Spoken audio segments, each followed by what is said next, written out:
Hi, Sher. Hey, Kandace. Good to see you. Great to see you too, girl. Have a little bit of a different episode today because we have reached the year mark of processing trauma out loud. And Yeah. we decided we just wanted to bring some of our celebration to the podcast and talk about some things that we have learned in this last year of showing up every week and doing this podcast. Yeah. And so before we get started with both of us sharing some things that we've learned, I'm going to start out with something I read to you this morning that will bring some understanding possibly to why we keep doing what we're doing. And it was something I read that, I'm not going to say it fired me up. I actually get it. I get what was being said, but it says, if you focus on the hurt, you will continue to suffer. If you focus on the lesson, you will continue to grow. And I want to say, it's not if you focus on the hurt, you will continue to suffer. It's actually how you focus on the hurt. The hurt's going to ask for attention and possibly demand attention. Sher, if you were in a car wreck today and you shattered your femur bone, you would be focused on that hurt and you would do what needs to be done to heal so that you can walk again. Yeah. And so, you go ahead. I love that. No, I love that. And I'm really fixated. I don't think we even talked about the second part of that quote. If you focus on the lesson, you will grow, or something like that. Is that what it said? Yeah, if you focus on the lesson, you will continue to grow. Yeah. And I think, okay, I'm just going to say bullshit. We might have to edit that out, but it's just not true. Like, if you were in a car wreck and you shattered your femur, you're not going to be focusing on, oh, what's the lesson here? Like, what's the lesson? Like, why did that happen? And, if I can just focus on the lesson, then everything is going to be great. No. Well, and let's put this in context that we are coming from complex childhood trauma. Right. And so let me just say this. If you're an adult and you're drunk driving and you hit a tree and you shatter your femur bone, there's going to be a lesson to learn. For people who are healing from complex childhood trauma, it was not their fault. It's not about learning a lesson. It's about healing from something that was not your fault. Yeah. Yeah.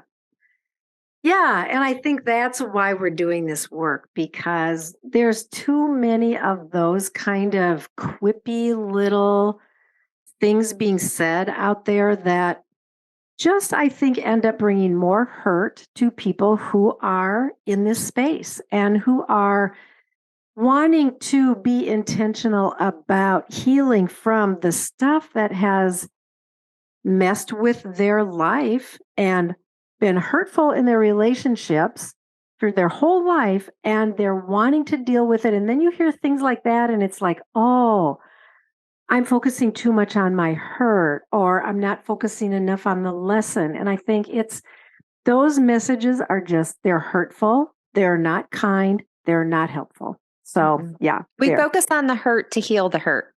We don't focus on the hurt to wallow in it, to get stuck in it, to get into blame.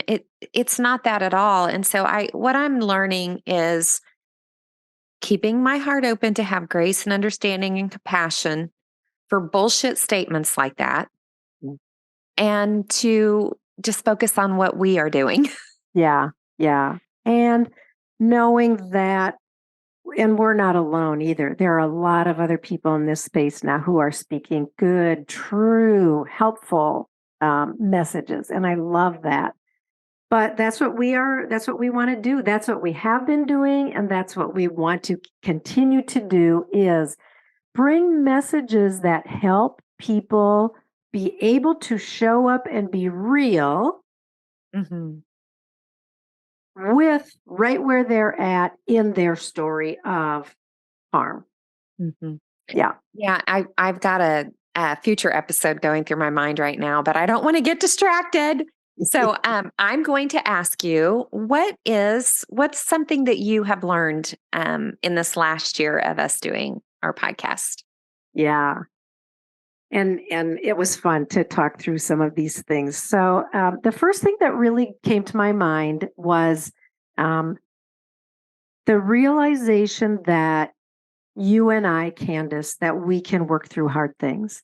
Mm-hmm. And that as we have worked through this last year of developing Processing Trauma Out Loud as a service, as a podcast, as a business, we've we've we've worked through a lot of things. We've brought podcast ideas sometimes that, maybe I brought something and you didn't think it was a great idea, or vice versa. Or we even recorded some and then one of us said, nope, I don't like that thing or whatever.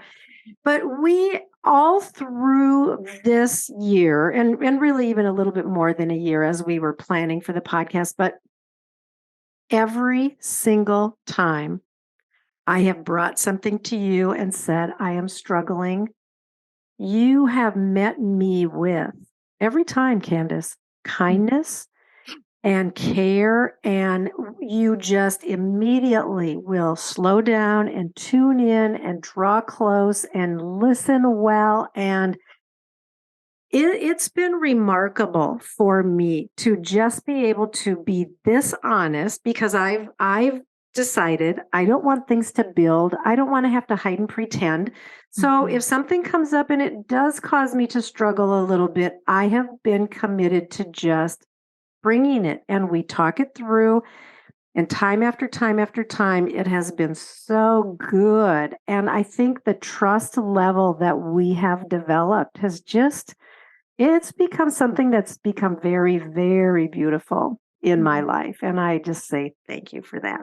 Oh, well, you got me all in my feels right now Yeah, good. because, I recognize my ability to hold that, especially if I know, maybe I've done something or said something to hurt you. And that's vulnerable for me. I don't want to hurt you, but we're human. We're going to hurt each other. And going back to earn secure attachments can only be formed Mm, when you know how to stay present in rupture and repair, yeah, because there's not one relationship that we won't have that in. yeah.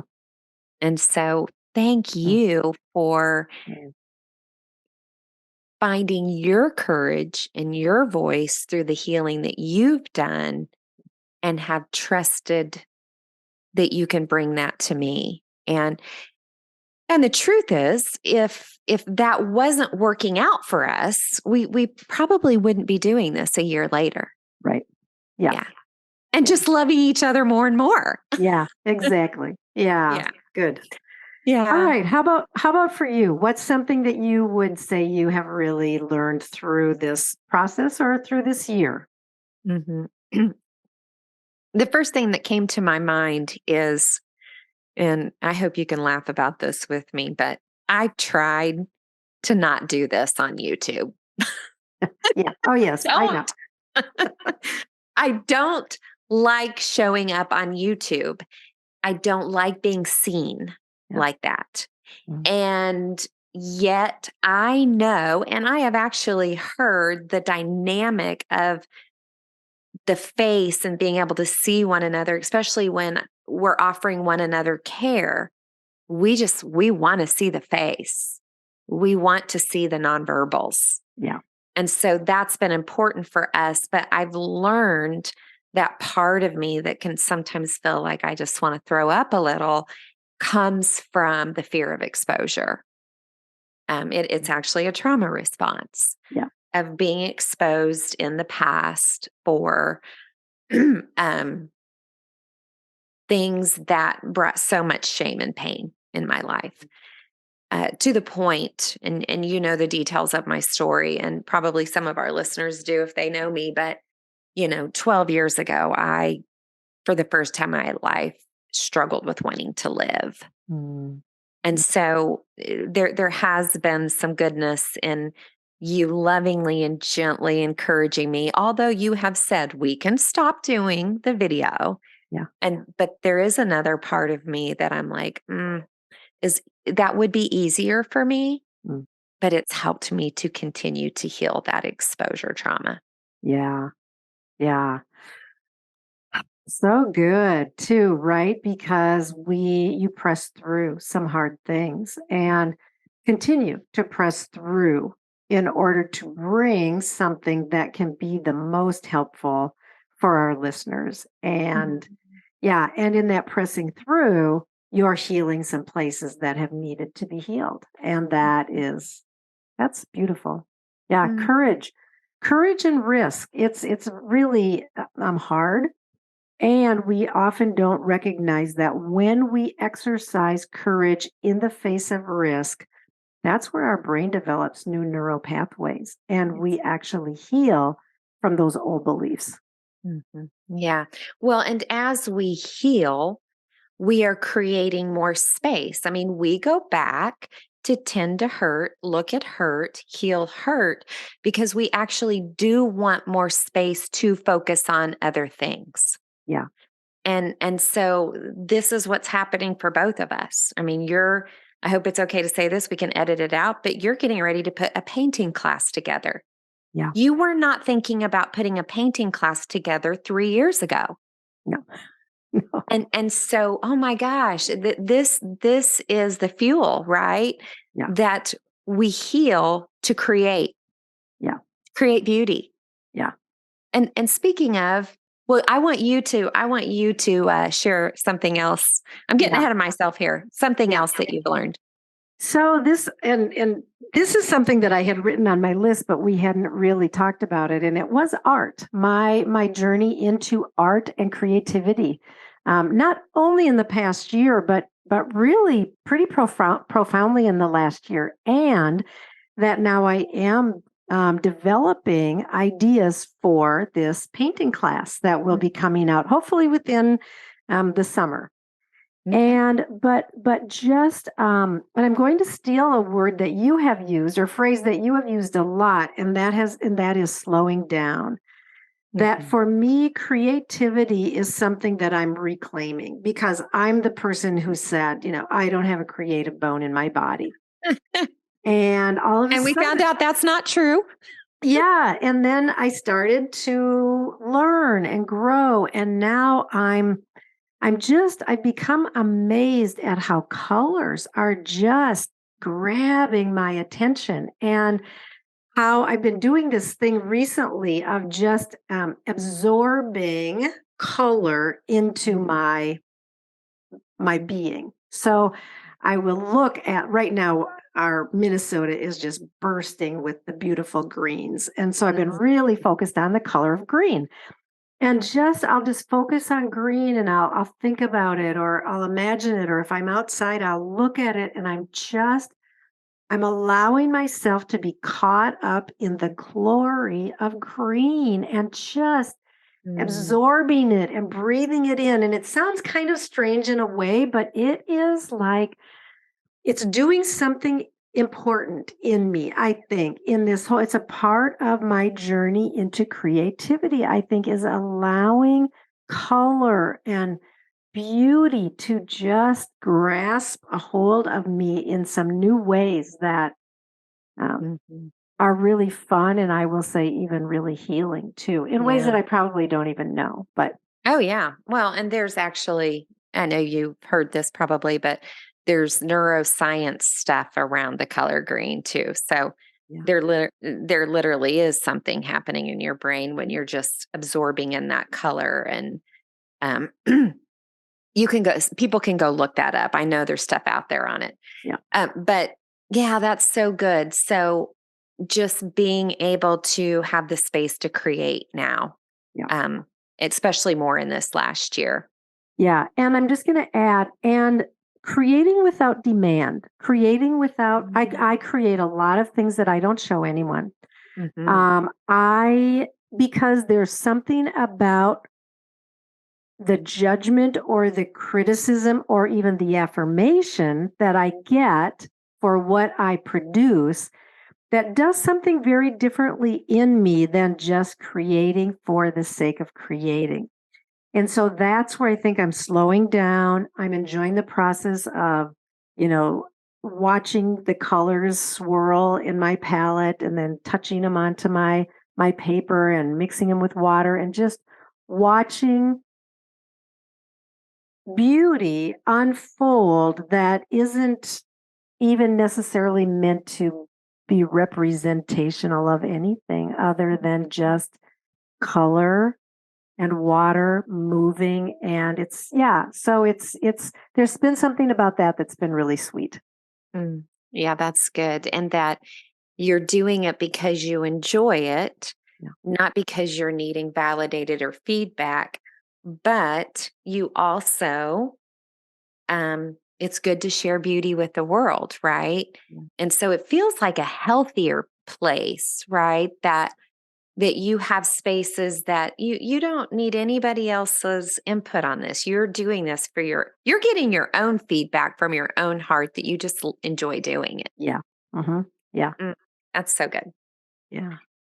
Yeah, another thing that we talked about that I would say definitely more profoundly in this last year, but one thing that I'm loving learning and seeing and experiencing is we're in a space with we've met lots of women over the last few years, and we're watching a lot of women do really badass things Yeah. to help bring beauty and healing into the world. Yeah.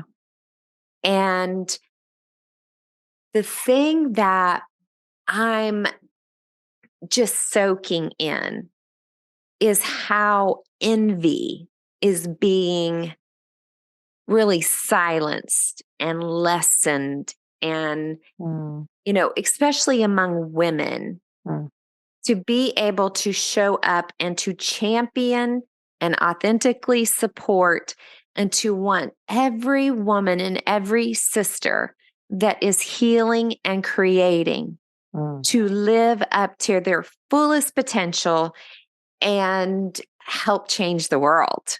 Yeah. As children, a lot of us, and we talked about this, so there's some nuances. But if you grew up trying to get attention because Yeah. you needed it, and you felt maybe jealous of a sibling that got more attention or somebody in the classroom that got more attention, maybe for whatever reason, it doesn't matter. But there is this sense of um, needing to get attention. And if we don't get that space and place in us healed, we're going to continue to show up that way. Right. But you brought a point up that has felt more true to you, that I want you to kind of bring the balance to that. Or I would say not the balance, but the other side of that. Yeah, that some people really are so hungry for attention, being seen and recognized and affirmed. And others work very hard to stay hidden Hmm. and to keep their voice quiet and not feel or exhibit any emotions that would be considered bad or wrong. And so it's the opposite side of it. It can be very much motivated by a similar thing, but the opposite side of just needing to hide uh, the true self. Hmm. I'm thinking of Richard Rohr right now in a book that I read. Oh shoot, I can't remember the name of it, but it's something about the second half of your life. And he talks about how we're all special. There's only one of us, and we're not all special. And so it is this idea, and I'm not saying it like he does, but it's this idea that We want to show up in how we were created and who we were created to be, Mm. and to recognize that's what we want for everyone. Yeah. It's not about standing out, it's about Mm. standing up for Mm. the calling and the message that each person holds to bring Yeah. into the world. Yeah. That we I loved what you said about just championing other women who are rising up in their areas of gifting, in their areas of calling and purpose. And that as and men too. We know a few men, not as many as we know women. There are some really good men out there doing this work as well. But men and women who have stepped into their calling and are doing this work in ways that are just helping others find the healing and the freedom and the fullness of life that we all really long for. Yeah. Yeah. So that's some things that we've learned, and just where, as we think about where we're going, what comes to your mind, Candace? Where are we going? What is Hmm. the future? What does the future look like? Well, Cher, I am super excited about the future of processing trauma out loud and just continuing to bring our hearts forward, continuing to process our own journey, and to provide a space of, I pray, deep, deep compassion and kindness and curiosity and understanding for our listeners. Yeah. Yeah, me too. As we saw the end of the first year approaching, and it's gone by so quickly, and there was no hesitation as far as like, yeah, we're keeping on going. We're not ending after a year, and it's been a beautiful work. And I just want to say to our listeners, thank you for being here week after week, and thank you for those who have let us know that you're listening. And we even invite that from those who haven't let us know yet. But we're grateful that we know from the statistics that we have a lot of people who are tuning in week after week, and hearing what this content is that we're bringing. And so we would just want to say thank you for tuning in and showing up week after week. Yes, thank you. And if you have a question or maybe a topic, can't promise you that we will be able to cover it, but we would sure try. We would love to hear from you in that regards. If there's something specific, maybe that we've talked about before that you just want to hear more on, please let us know. We will try our best. Yeah. Mm. Well, congratulations, Cher, for making it 1 year with me doing a podcast. Yeah. That's huge. It's been a joy, truly a joy. Okay. Yeah. You too. It's been a joy to work with you. Love you, friend. Love you too.